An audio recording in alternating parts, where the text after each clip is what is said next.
A New Heaven and a New Earth. Union Gospel Press, Bible Expositor and Illuminator, Spring Quarter, March, April, May 2025, teaching the lesson in Golden Text, May 4th, 2025. Additional resources: Union Gospel Press Sunday School Lesson by Haven of Rest Missionary Baptist Church on YouTube, and Union Gospel Press Sunday School Lesson Questions by Jordan Christian Center, also on YouTube.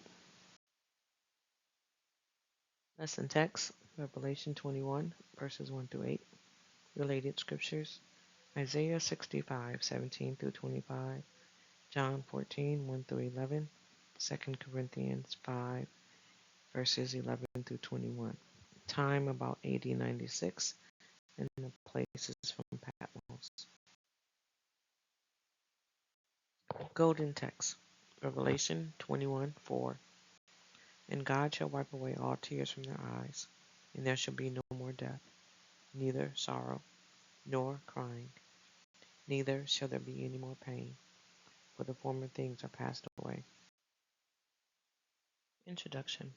The concept of heaven, or its equivalent, is found in most world religions. The ancient Egyptians entombed their departed pharaohs with all things they thought necessary for enjoying the afterlife. Ancient Greek pagan religion taught that righteous souls, after being ferried across the river Styx in Hades, could be transferred to Elysium. Muslim understanding of the afterlife is based on vivid and literal pictures in the Quran. After an interval in the grave, the dead will be raised, with souls and bodies reunited, will be taken to the day of judgment. Deeds will be weighed so exactly that nothing will be overlooked. Those for whom the judgment is at first will burn in fire. Those for whom the judgment is favorable will enter the garden, with cool streams and beautiful maidens. Scripture alone, however, gives us an accurate description of heaven, though many questions still remain. Lesson outline: 1. No separation. Revelation 21, 1 through 3. 2. No sorrow. Revelation 21, 4. 3. No sin. Revelation 21, 5 through 8. Scripture: Revelation 21, verses 1 through 8. Verse 1. And I saw a new heaven and a new earth, for the first heaven and the first earth were passed away, and there was no more sea. 2. And I, John, saw the holy city, New Jerusalem, coming down from God out of heaven, prepared as a bride, adorned for her husband. 3.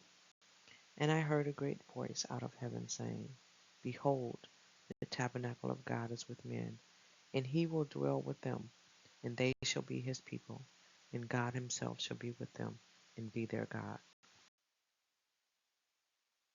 Verse 4. And God shall wipe away all tears from their eyes, and there shall be no more death, neither sorrow, nor crying, neither shall there be any more pain, for the former things are passed away. 5. And he that sat upon the throne said, Behold, I make all things new. And he said unto me, Write, for these words are true and faithful. 6. And he said unto me, It is done. I am Alpha and Omega, the beginning and the end. I will give unto him that is athirst of the fountain of the water of life freely. 7. He that overcometh shall inherit all things, and I will be his God, and he shall be my son. 8. But the fearful, and unbelieving, and the abominable, and murderers, and whoremongers, and sorcerers, and idolaters, and all liars shall have their part in the lake, which burneth with fire and brimstone, which is the second death. Preparing to teach the lesson. The first chapters of Genesis tell us of the peaceful universe that was created by God at the beginning of time. The last chapters of Revelation tell us of the new heaven and new earth that will replace the heaven and earth now marred by sin. This lesson refers to the New Jerusalem coming down from God out of heaven, and it reveals who will populate it. Its main blessing will be intimate fellowship with God. Today's aim: facts to describe the new heaven and new earth that will be provided by God at the end of time, and to see who will be admitted and who will be rejected. Principle: to realize that the sufferings of this present time are not worthy to be compared with the glory which shall be revealed in us. Romans 8:18. When we reach our home in the New Jerusalem. Application: to gain confidence in facing life's challenges, sustained by the sure hopes of our final destiny. The concept of the creation of a new heaven and new earth was known long before John's visions was recorded in the book of Revelation. The Lord foretold through Isaiah that he would create new heavens and a new earth that would not suffer under a curse because of sin.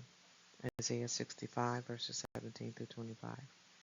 Peter recognized decades before John's vision that the promise believers must look forward to is new heavens and a new earth. 2 Peter 3:13. John gives us further details for which we yearn when we think of our eternal home. Revelation 21 and 22 give us our fullest picture of what is to come. This lesson's text introduces us to these marvelous chapters. Developing the lesson. 1. New universe. Revelation 21:1. Commentators have different explanations of what it means that there will be no more sea. However, the use of the word in the preceding chapters of Revelation may give us a clue. In the latter half of the book, the term refers symbolically to the place where evil dwells or is judged. In 13:1, we find the first beast rising out of the sea. In 16:3, the sea is the place of judgment. In 18:17 through 19, the judgment against the sea is connected with the unjust practices of merchants, which unlikely would have made the original readers think of the unjust practices of the Roman Empire, which thrived, in part, because of its seaports. In 2013, the sea seems to be linked with the place of the dead. In light of these connections, the sea spoken of in chapter 21 may have represented the presence of evil and death, especially the evil of the beast. In the new earth, evil and death will be removed. 2. New Jerusalem. Revelation 21:2. List for your class the three things that characterize the city. 1. It will be holy. 2 Peter 3:13. 2. It will come down from God out of heaven, implying that it will be beautiful and perfect as all his gifts are, as are all his gifts. James 1:17. And 3. It will be prepared as a bride adorned for her husband. Note similar language used in Revelation 21:9 through 10. 3. New status. Revelation 21:3 through 4. Have your students compare verse 3 and verse 22. Because God and the Lamb, Christ, will be the city's temple. The tabernacle, or dwelling place, of God will be with his people. The whole city will be a sanctuary. When God dwells among his people, it will be a fellowship superseding any we have yet known. God will provide a new status, free from tears caused by death, sorrow, and pain.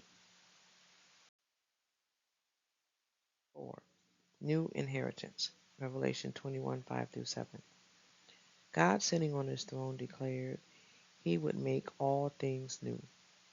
John was to write down what he heard and saw, for these words were true and faithful, dependable.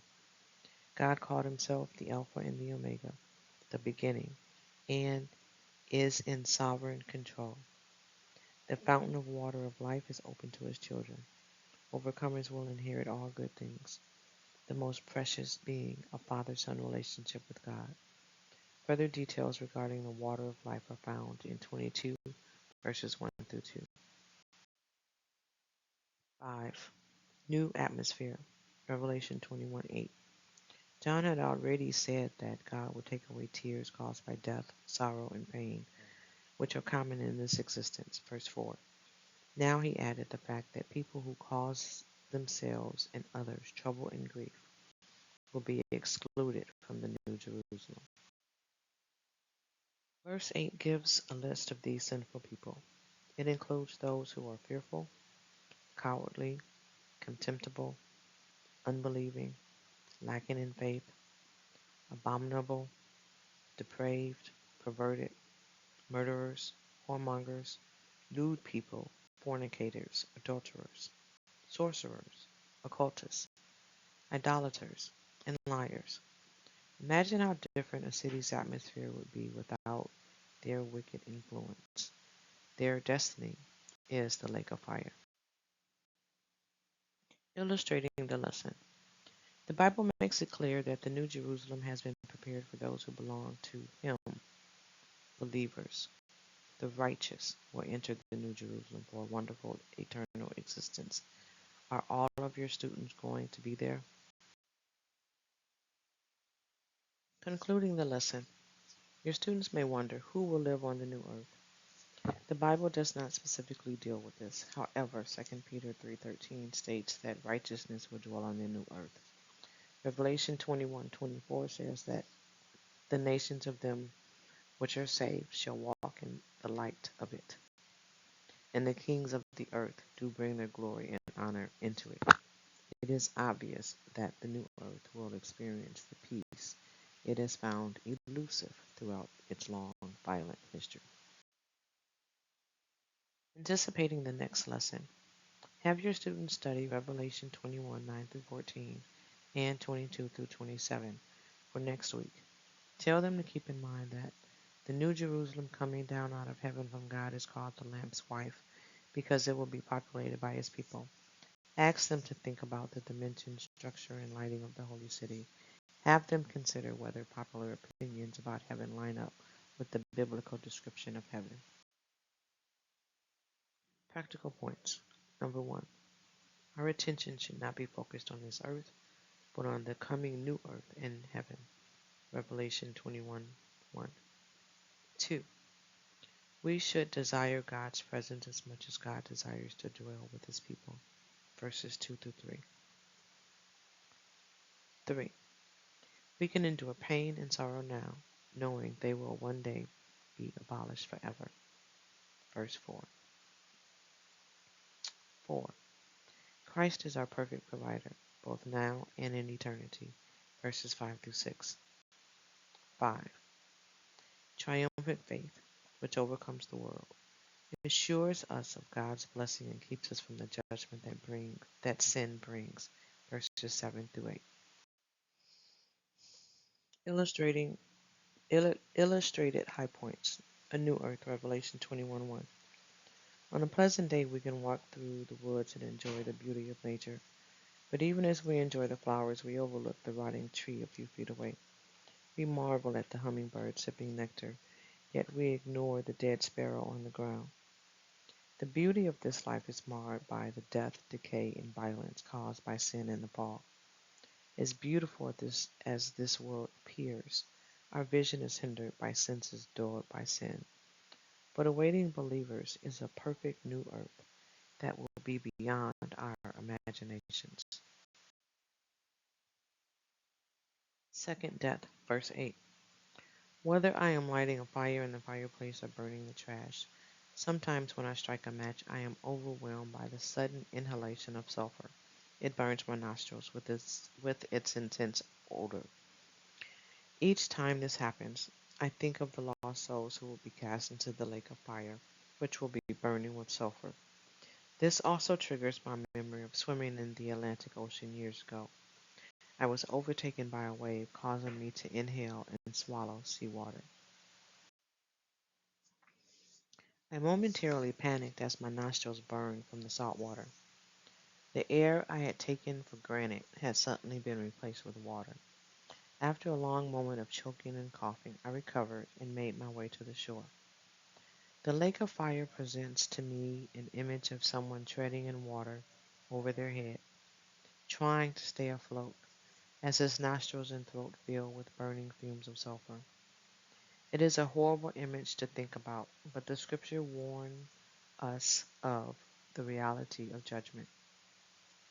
Such images should inspire believers to witness to the lost. Golden text. Revelation 21:4. And God shall wipe away all tears from their eyes, and there shall be no more death, neither sorrow, nor crying, neither shall there be any more pain, for the former things are passed away. Golden text illuminated. After his resurrection, Jesus reminded the disciples that it was necessary for him to die. His death bought the forgiveness of sins, verse 47. Jesus is God, but he became a man to pay sin's penalty, Romans 5:12-21. At Easter, we celebrated his death and resurrection. That he would die for us while we were his enemies is amazing. Jesus' life and death is the focal point of all history, and thus of the whole Old Testament. Jesus had been written about in the law, the prophets, and the Psalms, that is, from Genesis to Malachi. As Revelation closes, the promises become too glorious for us to comprehend.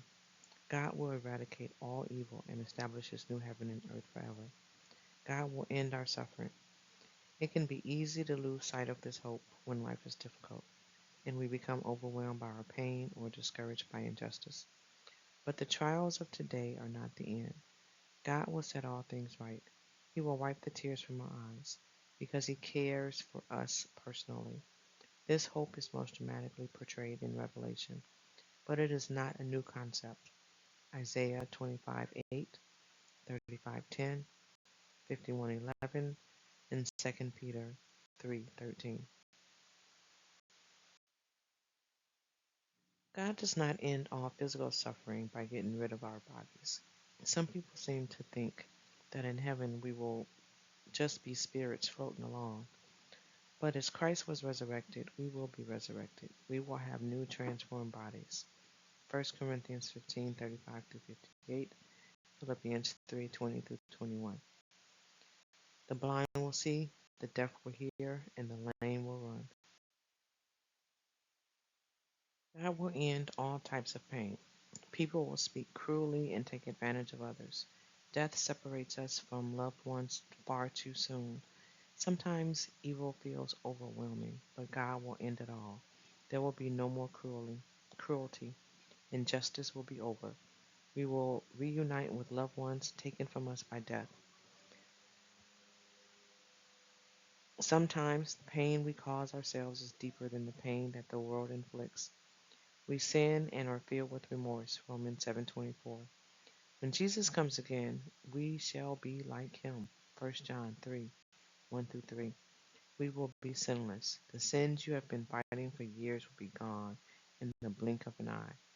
We will truly be ourselves with personality, but we will be perfect. God will transform both our bodies and our souls. Our golden text is straightforward, but it is difficult for us to grasp. We need to exercise our hearts and imaginations.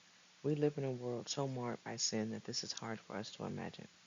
Ask God to help you comprehend Christ's love, which surpasses all understanding. Ephesians 3:14-19. God's love is like an ocean, and we will never be able to row the tiny lifeboat of our understanding all the way across it. No matter how much we grow in our understanding of God's love, there will always be more for us to learn. Many of us do not think about heaven or Christ's second coming much. But if we set our minds on things that are above, Colossians 3:1, and reflect on the glories of the next life, we may find that we are increasingly freed from anxieties. Consider taking the time you spend showering or some other task to reflect on heaven for 1 week. Ask yourself, what will it be like to be sinless with other sinless people? What will it be like to hear clearly and run again? How will it feel to be reunited with loved ones? How will it feel to be with God and to see Jesus face to face? After a week of daily reflections on heaven, you may find it to be a habit worth keeping. God will wipe away every tear and put an end to all death, sorrow, and crime. He will end all the pain and sin that plagues us. Both the world and we shall be totally, perfectly remade. God will Himself comfort us. What a promise.